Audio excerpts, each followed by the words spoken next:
이제 바울에 대한 두 번째 정식 재판에 관한 말씀인데요. 오늘은 사도행전 25장 좀 전체를 다 하도록 하겠습니다. 다시 한번 신문이라는 제목으로 사도행전 강의 76번째 시간 갖도록 하겠습니다. 우리 옆 사람과 인사할까요? 우리는 함께 성장하는 사랑의 교회입니다. 인사하겠습니다.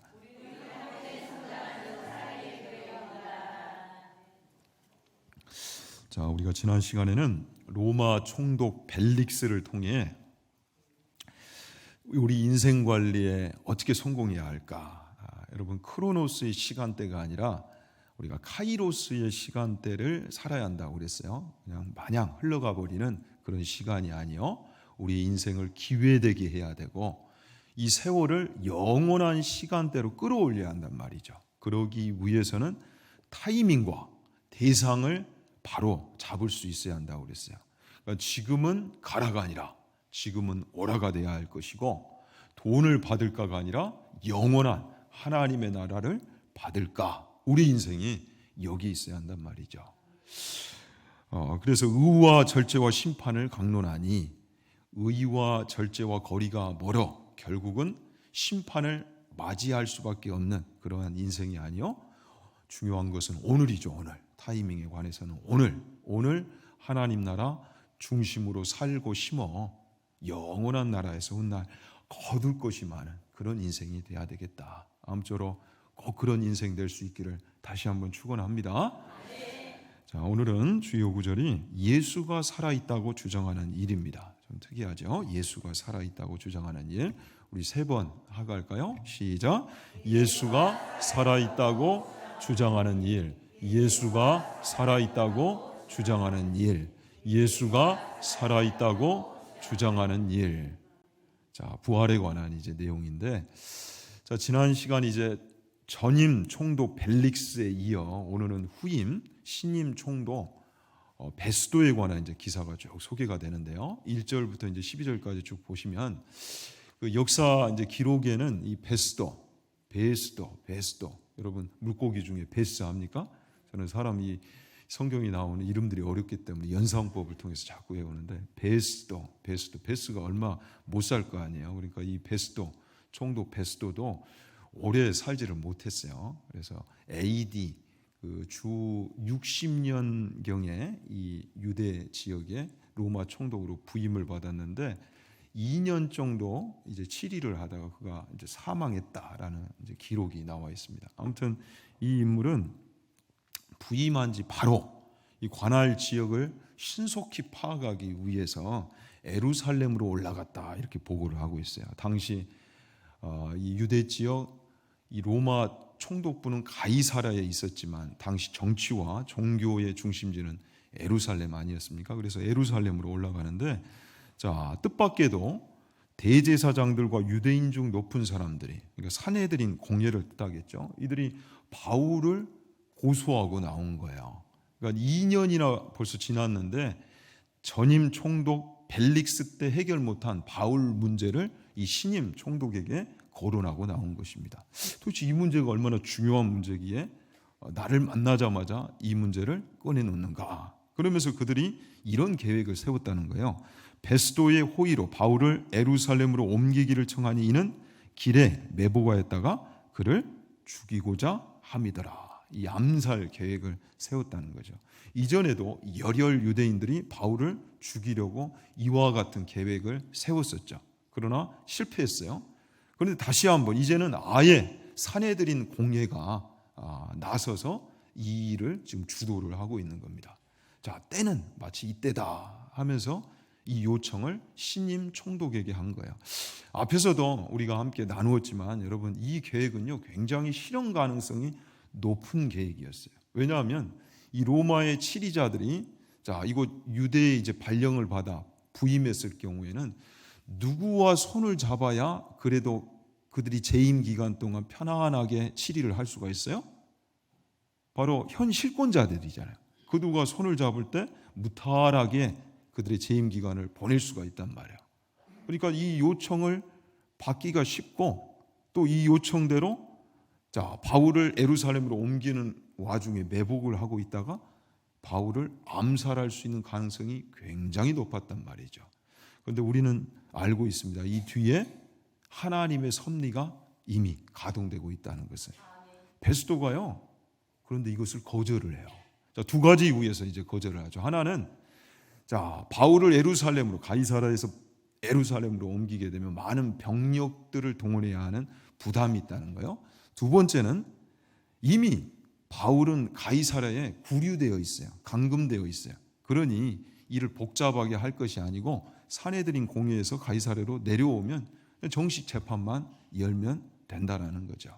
아무튼 이 사내들인 공회 이 암살 계획은 이제 또 한 번 실패로 돌아가게 됐고, 이제 뒤에 보면 이제 그들이 내려옵니다. 가이사랴로 내려와서 2차 정식 재판이 열리게 되는데 증거가 없는 거예요. 이전에도 제대로 된 증거를 제시하지 못했기 때문에 재판이 흐지부지해졌는데, 이번에도 제대로 된 증거를 제시하지 못한 상황에서 이 로마 시민권자인 바울이 이제 상소를 합니다. 나를 로마 가이사 황제 앞에 보내달라. 그래서 상급 법정으로 이 바울을 이제 후송을 보내기로 이렇게 이제 결론이 나와요.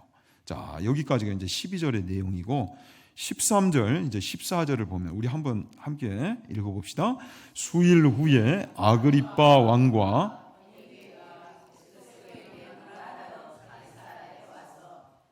여러 날을 있더니 베스도가 바울의 일로 왕에게 고하여 이르되 벨릭스가 한 사람을 구류하여 두었는데, 자, 수일 후에 누가 베스도를 찾아옵니까? 아그리빠 왕과 이제 버니게가 찾아오는데, 자, 사실 베스도의 입장에서는 이게 나름 부담이 됐었는데, 그래도 다행히도 사도 바울이 자, 상급 법정에 나를 보내달라 이렇게 요청을 했기 때문에 큰 짐을 하나 이제 덜게 된 거예요. 그러나 난처한 것은 한 가지 이제 문제가 남아 있었는데, 그건 무엇이냐면 이 바울을 로마로 보내기 위해서는 보고서를 상급 법정에 보낼 보고서를 작성을 해야 됐어요. 그런데 이 보고서에 어떤 내용을 담을 것인지가 이게 명확하지가 않은 거예요. 왜냐하면 유대인들의 이 고소와 바울의 변론 속에서 이 구체적인 뭔가가 이게 정리가 잘 되질 않았어요. 그래서 이걸 이제 제대로 심리할 서류와 사람이 필요했던 차에 누가 찾아왔냐면 이 아그리빠 왕이 찾아온 겁니다. 그래도 이 아그리빠 왕은 자신보다는 훨씬 이 유대 종교 문제에 있어서 더 정통한 자고 또 파악이 쉽기 때문에 이 사람에게 이 문제를 나누고 도움을 청하면 되겠구나 이렇게 이제 생각을 한 거죠. 자, 여기 이제 아그리빠 왕은 헤롯 대왕의 증손자예요. 헤롯 아그리빠 이제 2세를 뜻한데, 우리가 T에서 이제 공부를 했죠. 갈릴리 동쪽 지역, 이두레 지역을 당시 이제 치리했던 그런 왕이었고, 이 사람은 굉장히 친로마 성향이 강했던 인물이다라고 기록에 소개가 되고 있어요. 그렇다 보니 이 사람이 이제 신임 총독으로 온 베스도를 이제 문안하기 위해서 지금 찾아온 거죠. 여기 버니게는 자, 뭘 자꾸 벌어요. 버니. 그래서 잘 버는 사람들이 이 개까지 뭉쳤나 해서 버니게. 그렇게 외우면 또 쉽겠어요? 이 버니게는 앞에 전임 총독이었던 벨릭스의 아내였죠. 두루실라의 언니입니다, 언니. 그리고 이 아그리빠 왕의 이제 누이고, 그래서 이 사람들이 같이 이제 베스도를 신임 총독을 예방을 했는데, 자, 여기서 바울 사건의 이제 전모를 지금 베스도가 설명을 하고 있어요.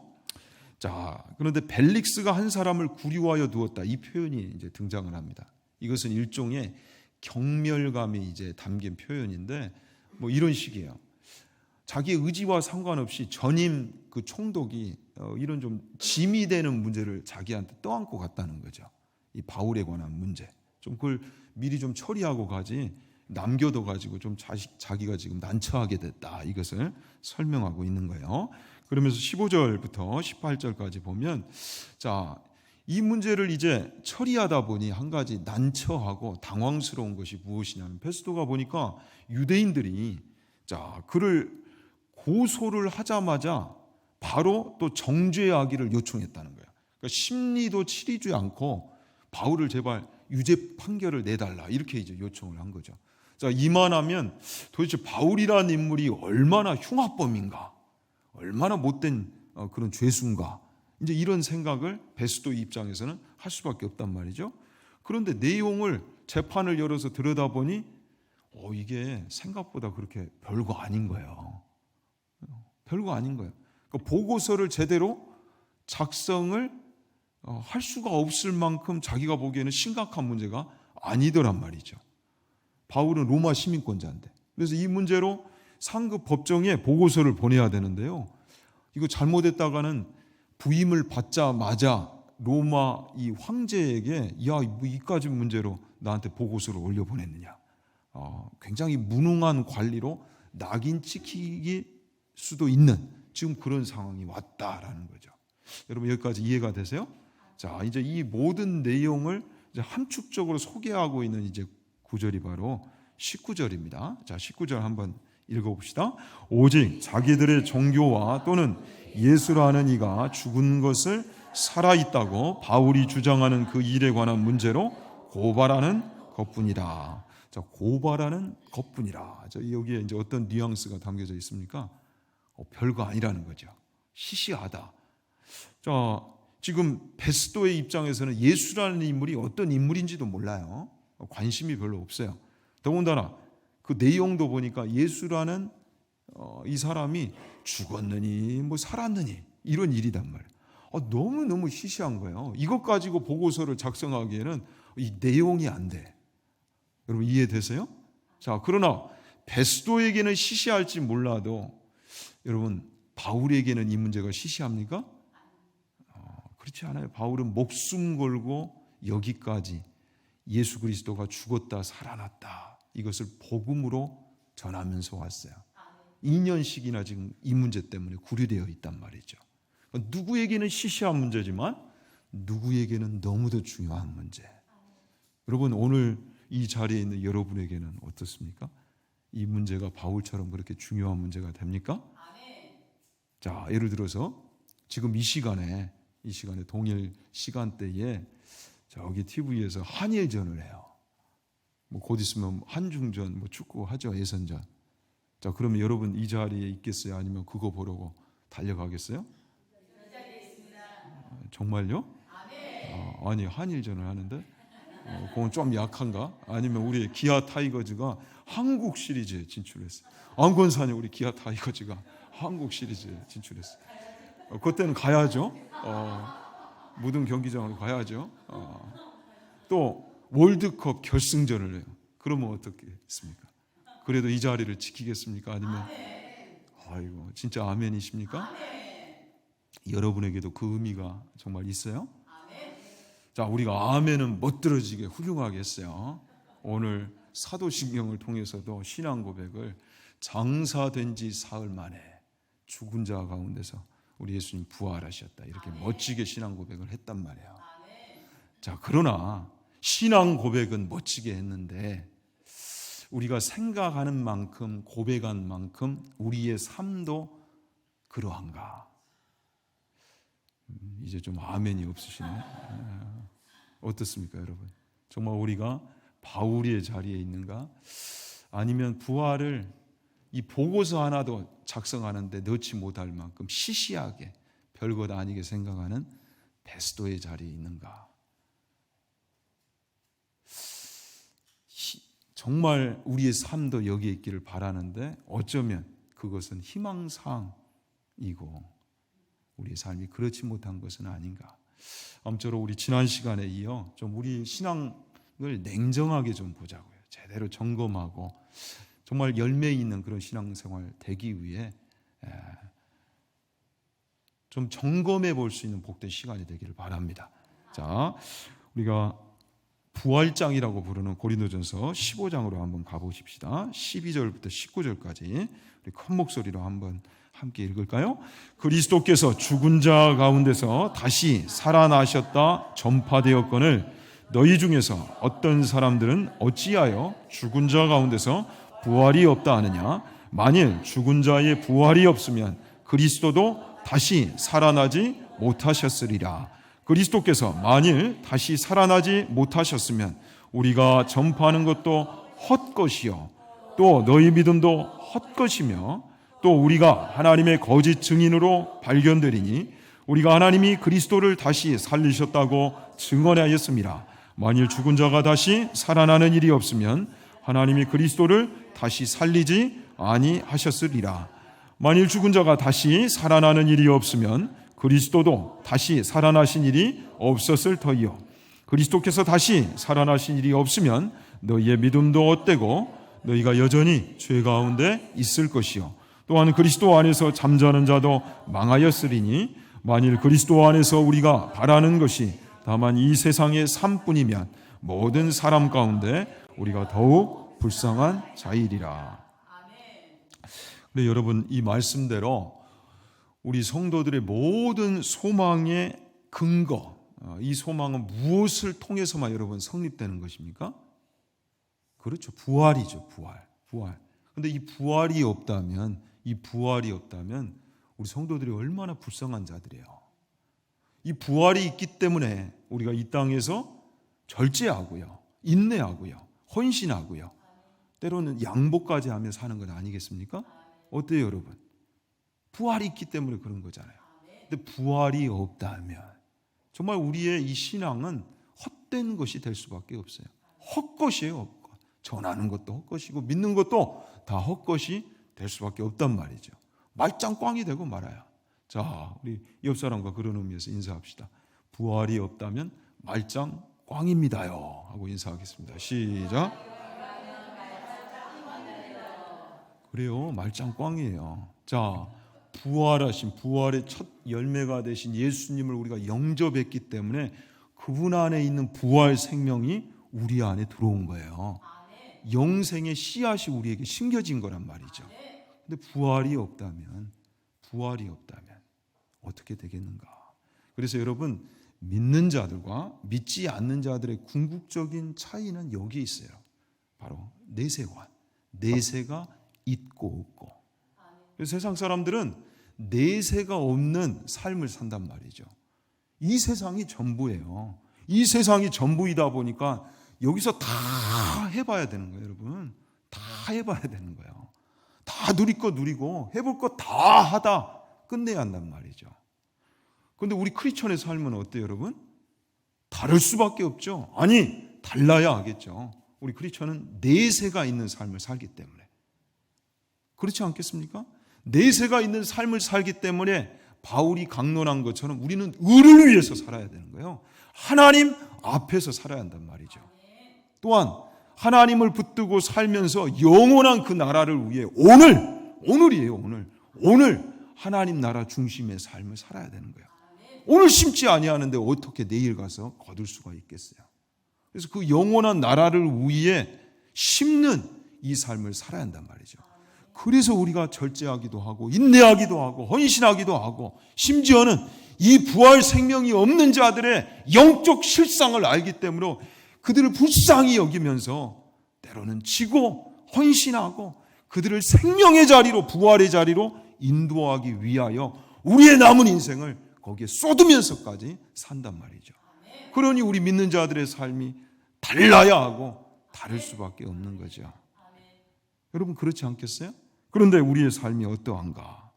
우리가 함께 이 세상이 전부이냐 여기면서 사는 이들과 함께 섞어 살기 때문에, 섞여서 살아가기 때문에 유혹을 받아요. 야, 이렇게 사는 것이 진짜 맞나? 그렇다 보니 부활을 하찮게 여기는, 시시하게 여기는 베스도와 별반 다를 것이 없는, 구별이 없는, 거룩이 나타나지 않는 삶을 살 수도 있다는 사실이죠. 그러나 여러분, 성경이 우리에게 전하는 말씀을 우리가 다시 한번 똑똑히 기억하십시다. 전도서 1장 2절 3절 말씀 우리 큰 목소리로 읽겠습니다. 전도자가 이르되 헛되고 헛되며 헛되고 헛되니 모든 것이 헛되도다. 해 아래서 수고하는 모든 수고가 사람에게 무엇이 유익한가? 어제 저희 처가 조카가 결혼을 해서 좀 서울에 결혼식에 다녀왔는데 제가 놀랐어요. 참 저희 부부가 함께 결혼할 때 저희 처가는 기독교 집안이 아니었거든요. 그런데 이제 몇 년이 이렇게 쭉 지나서 보니까 제법 많은 이들이 믿고요. 열매가 돼서 이렇게 돌아온 거예요. 제가 깜짝 놀랐어요. 저희 장모님께 그 고이 우리 장모님 칠순 때 제가 이 말씀을 전했다고 그랬잖아요. 헛되고 헛되며 헛되고 헛되니 모든 것이 헛되도다. 고이 때 칠순 잔치 때 어머니 성경이 이렇게 말씀해요. 헛되고 헛되며 헛되고 헛되니 모든 것이 헛되대요. 인생이요 헛되답니다. 그러니까 다들 깜짝 놀래가지고 하필 성경에 많고 많은 말씀 중에 왜 이 말씀을 가지고 와가지고 그죠? 뭐 눈이 똥그래져가지고. 그런데 이 인생이 바뀌어져야 될 거 아닙니까? 유익하고 유익하며 유익하고 유익하니 모든 것이 유익하도다. 우리 어머님 어느 인생을 원하세요? 그런데 저희 어머님도 완전 달라졌어요. 어제 KTX 타고 이렇게 나누는데 이야 이분이 맞나? 놀랍더라고요. 여러분 우리 인생이요 왜 헛될 수밖에 없는 거예요? 왜 헛될 수밖에 없는 거예요? 해 아래 수고가 되면 헛될 수밖에 없는 거예요. 우리 모든 인생의 수고가 해 위의 수고로 옮겨지지 않으면 헛될 수밖에 없는 거예요. 왜요? 영원하지 않기 때문에. 한 세대가 가고 또 한 세대가 오지만 영원한 세대가 없어요. 이 세상 그 어떤 것도 우리를 영원한 세계로 이끌지 못하더란 말이죠. 그리고 헛될 수밖에 없어요, 여러분. 이것을 분명히 알아야 돼요. 그런데 우리 크리스천들이 도대체 무엇을 기대하고 또 무엇을 보상으로 바라면서 신앙생활을 하고 있는가? 이것을 좀 찬찬히 점검을 해봐야 한다는 사실입니다. 성경은 분명히 헛된 것이다라고 결론 내리고 있는데 우리도 내세가 없는 삶, 이 세상이 전부인 것처럼 여기며 살아가는 이 삶, 거기서 나오는 그것만을 바라면서 살아가는 삶은 아닌지, 그것만 보상으로 바라고 기대하며 살아가는 것은 아닌지 점검해 봐야 한다는 사실이죠. 여러분 어떻습니까? 그런데 문제는 우리 크리스천들이요 내세가 있는 삶을 살아야 하고 그 가치를 알매도 불구하고 그렇지 못한 이들을 불쌍히 여기는 것이 아니라 그것이 다다라고 여기는 그들의 삶을 부러워하고 심지어는 침을 흘리면서까지 그렇게 쳐다보고 있는 것은 아닌지. 여러분 교회에서 많은 간증들을 합니다. 그런데 부활을 자랑하고 부활신앙을 소유했기 때문에 나의 인생이 이렇게 달라졌어요. 이것을 간증하는 것이 아니라 거지가 부자가 됐습니다. 내 인생이 이렇게 낮은 자리에서 세상적으로 이렇게 높은 자리에 올라갔습니다. 이게 교회에서 하는 간증의 전부라면 우리는 굉장히 지금 위험한 자리에 와 있는 거예요. 무슨 말씀인지 이해하세요? 정말 우리 한국교회, 우리 교회를 점검해 봐야 된다는 거예요. 우리의 삶을 지금 점검해 봐야 한다는 거예요. 내가 무엇을 지금 이 신앙을 통해서 기대하고 있는지, 바라고 있는지, 목적으로 삼고 있는지 점검해 볼 필요가 있어요. 나는 과연 지금 이 내용에서 자유한가? 여러분, 이런 질문들이 설득력을 가진다면 지금 교회가, 우리 성도들이 영향력을 잃어가고 있다는 반증이에요. 예수 믿었더니 도대체 돌아오는 게 뭐냐?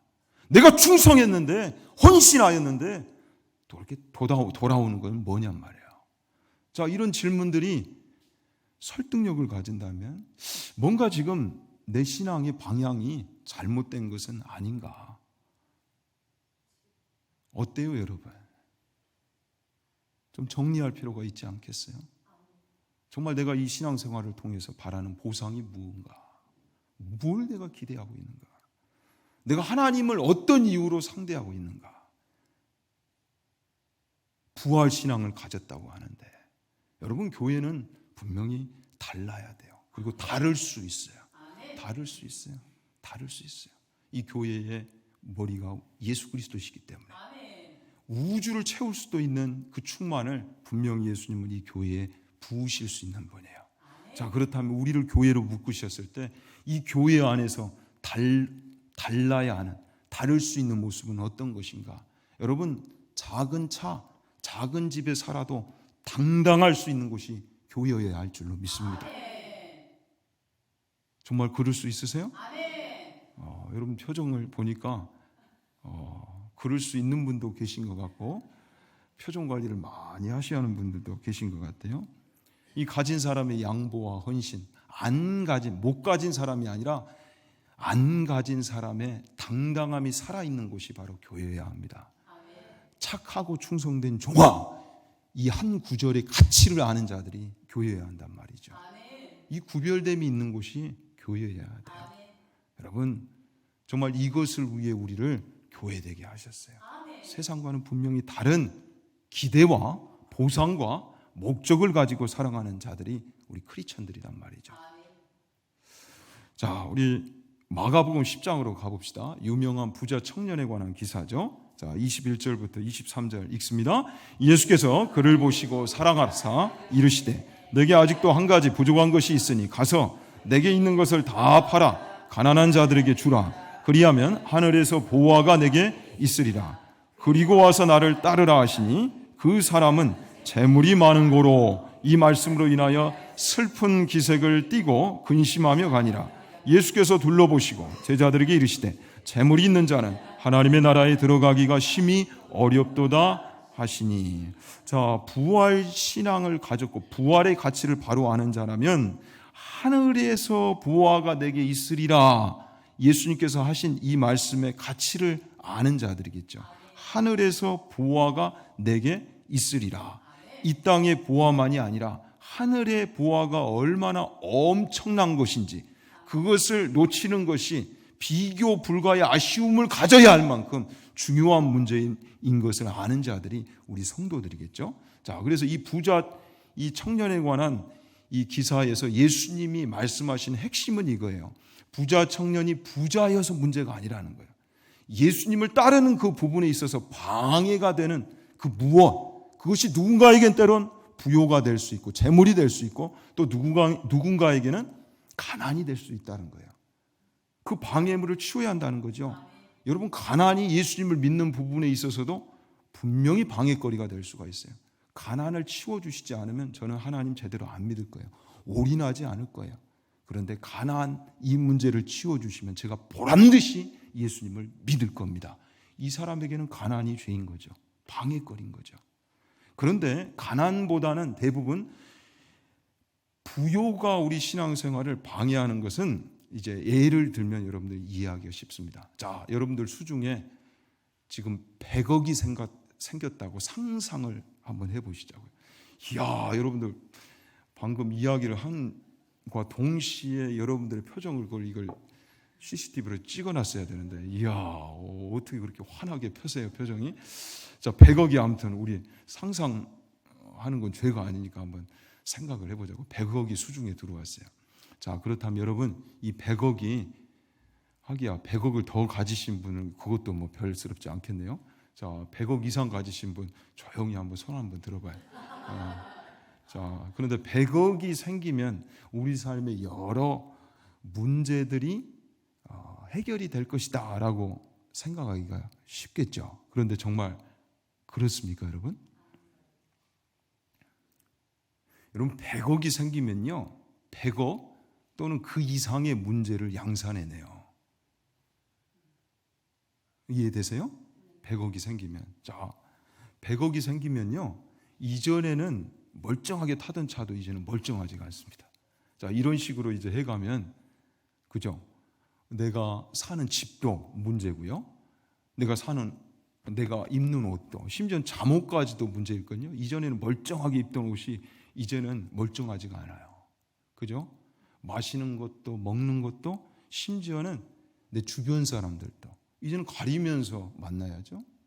그죠?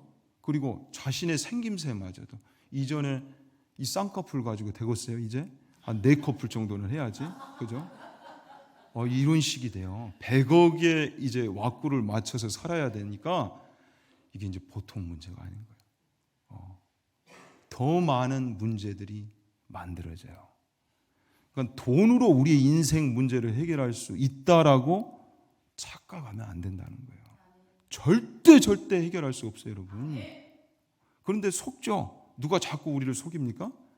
그죠? 사탄이 우리를 속여요. 돈이면 다 된다고. 그러니까 여기에 우리가 유혹을 받아서 아주 놀아나는 거예요. 근데 돈이면 다 되지 않아요. 특히나 문제인 것은, 자, 돈이 이제 많아지면 하나님을 좇을 틈이 없어요, 여러분. 그리고 영원한 나라에 이 내세에 관심이 식어져요. 그 돈 관리하다 인생이 끝나버린단 말이죠. 이해되세요? 왜 예수님이 낙타가 바늘 끼로 나가는 것이 부자가 하나님 나라에 들어가는 것보다 쉽다라고 말씀하셨는지 이해가 되실 것이에요. 그래서 하나님이 책임져 주시는 우리의 인생이 돼야 되는데, 사람으로서는 할 수 없으되 하나님으로는 그렇지 아니하니 하나님으로서는 다 하실 수 있느니라. 하나님이 보상이 되는 그런 인생, 이것이야말로 부활을 믿는 우리 성도들의 진정한 보상이 되는 줄로 믿습니다. 하나님은 아브라함에게도, 믿음의 조상 아브라함에게도 말씀하셨어요. 아브라함아, 두려워하지 말라. 나는 내 방패요 너희 지극히 큰 상급이니라. 그래서 부활을 소유한 자는 사실 비교할 수 없는 것을 가진 자들이에요. 자, 오늘 본문에 신임 총독 베스도와 그리고 왕인 아그리빠가 소개되지만, 그들이 여러분 바울을 걱정하겠습니까? 바울이 그들을 걱정하겠습니까? 왜 그래요? 이 부활의 가치를 알고 그 부활을 가진 자기 때문에 그래요. 우리가 세상을 걱정하는 이유가 여기에 있어요. 그래서 다음 주에 우리가 나누겠지만, 이 사도행전 26장 29절이 너무도 멋진 고백입니다. 또 기도고요. 우리 큰 목소리로 함께 읽읍시다. 당신뿐만 아니라 오늘 내 말을 듣는 모든 사람도 다 이렇게 결박된 것 외에는 나와 같이 되기를 하나님께 원하나이다. 우리 신앙생활의 보상이 무엇인가? 아무쪼록 이 부활이 여러분의 진정한 보상이 될 수 있기를 진심으로 축원합니다. 나와 같이 되기를 하나님께 원하나이다. 결박된 것 외에는 나와 같이 되기를 하나님께 원하나이다. 부활을 가진 것이, 내세를 준비하는 삶의 이 의미가 무엇인지를 알아. 베스도와 같은 인생이 아니요, 아무쪼록 바울과 같은 인생 될 수 있기를 진심으로 축원합니다. 기도하겠습니다. 사랑이 많으신 아버지 하나님, 진정 우리의 삶은 현재 베스도의 자리에 있습니까? 아니면 바울의 자리에 있습니까? 주의 부활이 세상 이들에게는 너무도 별거 아니고 하찮은 것이고 시시한 것으로 보일지 모르오나, 내세가 있는 삶을 사는 우리 믿는 자들에게는 바울처럼 이것 때문에 때론 구류되기도 하고 지기도 하고 목숨도 걸어야 할 만큼 중요한 문제인 줄로 믿습니다. 따라서 이 부활 신앙을 소유한 자답게 우리가 세상과는 다르게 살아야 하고, 정말 영향력을 줄 수 있는 그런 구별된 거룩된 삶을 살아야 할진데, 지금껏 이 세상이 전부인 것처럼 살아가는 이들을 부러워하고 우리 신앙의 보상도 거기에 두고 그 헛된 것, 허무한 것에 두고 살아왔던 우리의 신앙을 주님 회개하기를 원합니다. 점검하기를 원합니다. 이제는 다시금 우리가 저 높은 곳을 향해 살아가는, 그 영광된 것을 바라며 사는, 훗날 주님 앞에 섰을 때 착하고 충성된 종아, 그 귀한 고백을 듣는 진정한 성도 되기를 바라는 삶으로 우리가 옮겨가기를 원합니다.